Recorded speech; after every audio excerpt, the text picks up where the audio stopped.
Acorda, Sucupira!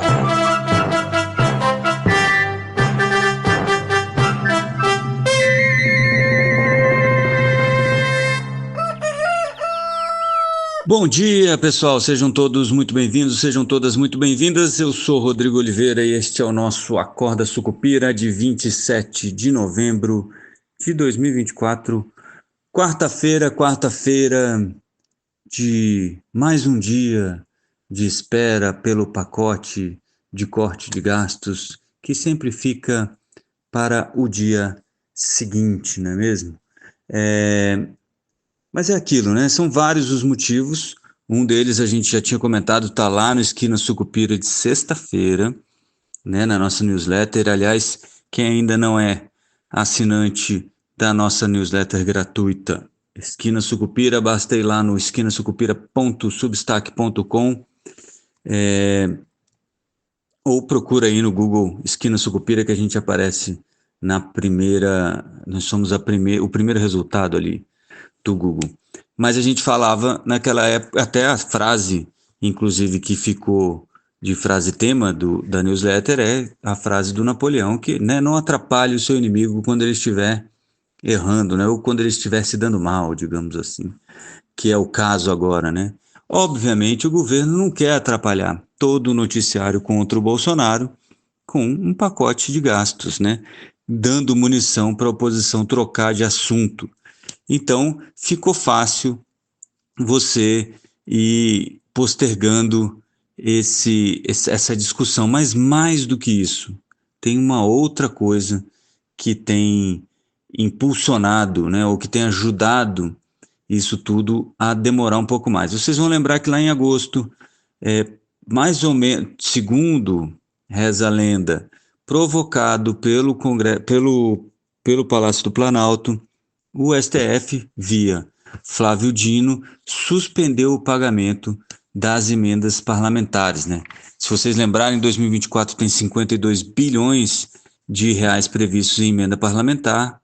Naquela época, até aquela época, né, já tinham 31 bilhões de emendas mais ou menos empenhadas, 21,3 de emendas individuais e 10,3 daquelas emendas de comissão, dos quais, desses 30 bi aí, 21 bilhões, mais ou menos, um pouquinho mais de 21 bilhões já tinham sido pagas.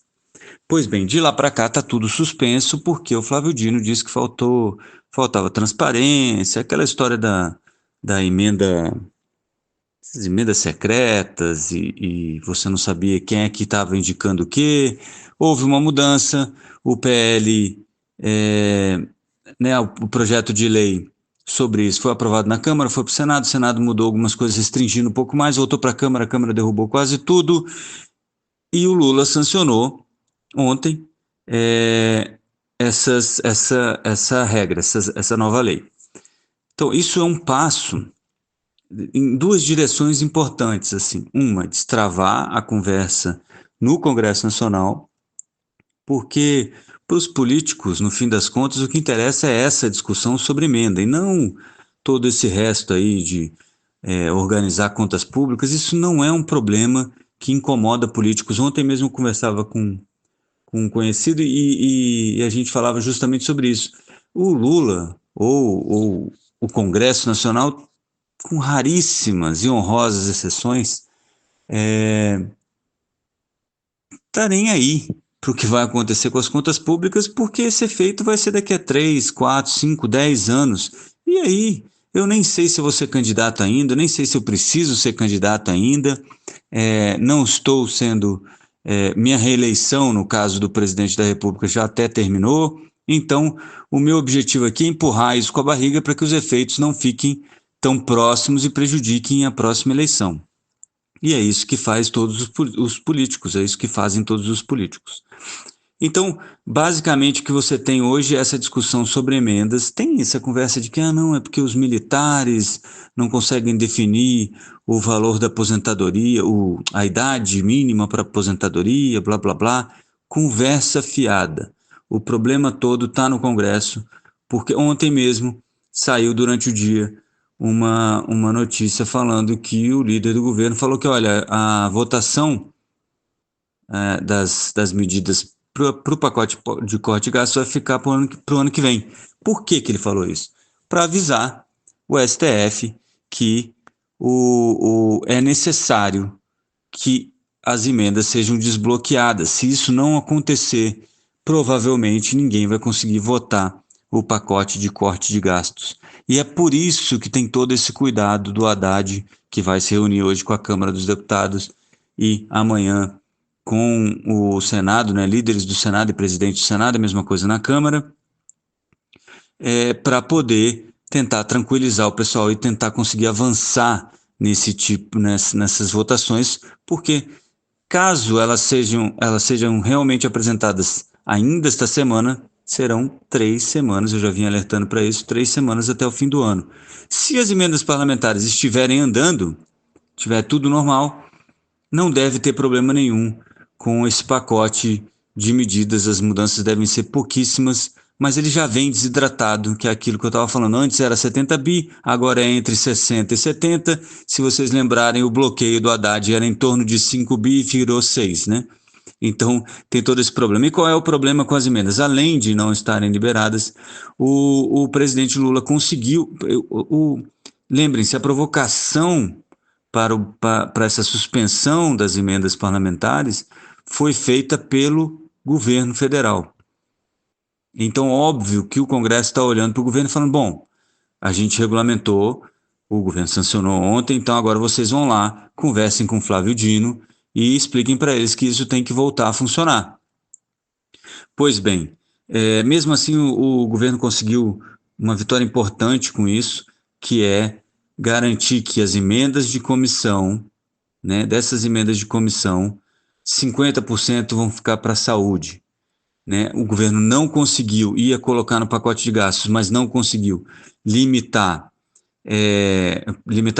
impor um bloqueio de até 15% nas emendas parlamentares, caso fosse necessário, né?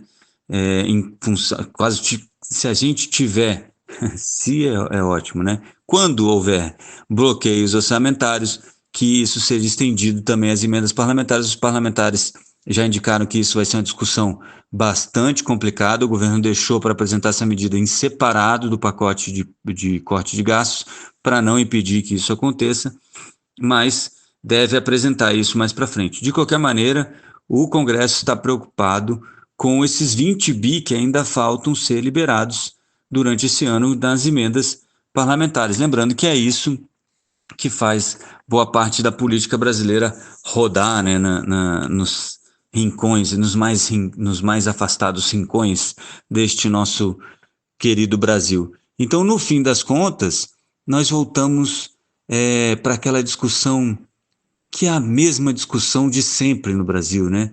Emendas parlamentares. O governo reclama porque este governo não sabe lidar com o Congresso sem controlar emendas parlamentares, né? Foi o que deu origem ao mensalão e outros probleminhas de legais entre o Palácio do Planalto e o Congresso Nacional.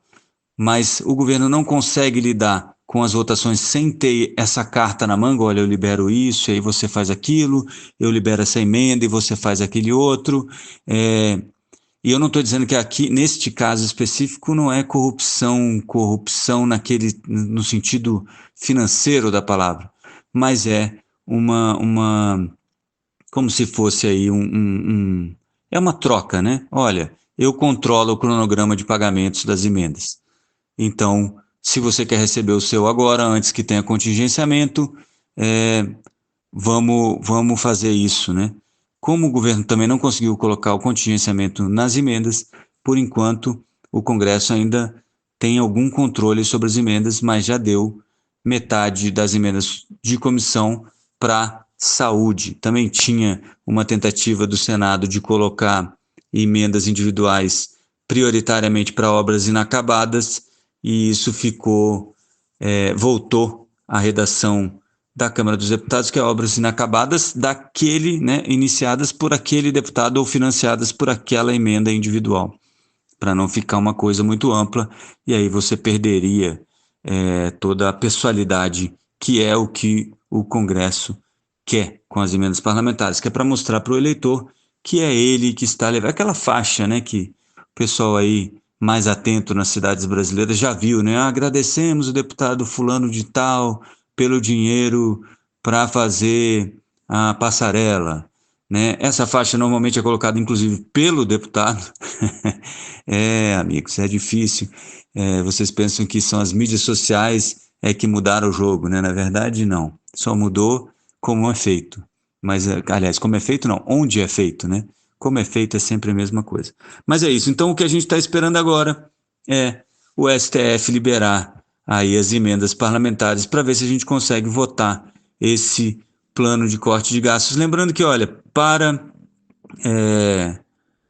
o mercado já está tudo precificado, a chance maior é de decepção do que de qualquer outra coisa. Você está entre o bom e o ruim agora, né?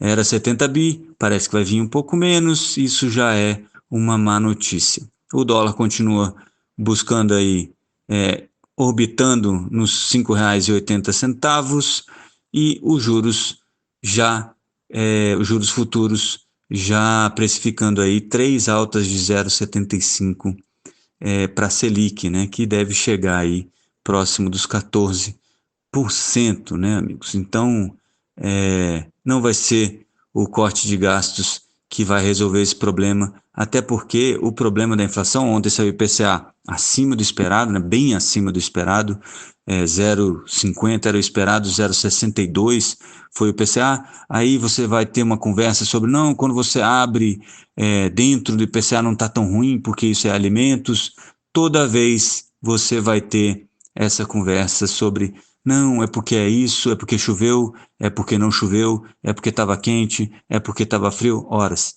Isso é do jogo, isso não muda absolutamente nada e a inflação continua alta. Por quê? Porque o problema não está aí.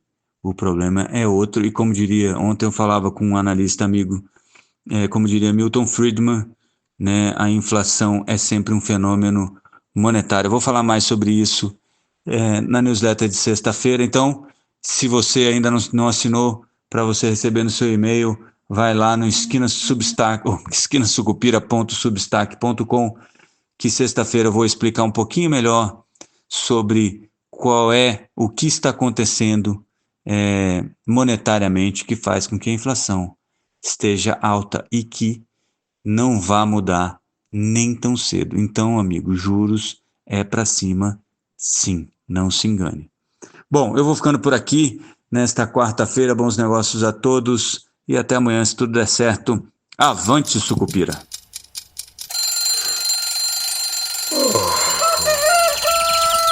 Acorda, Sucupira!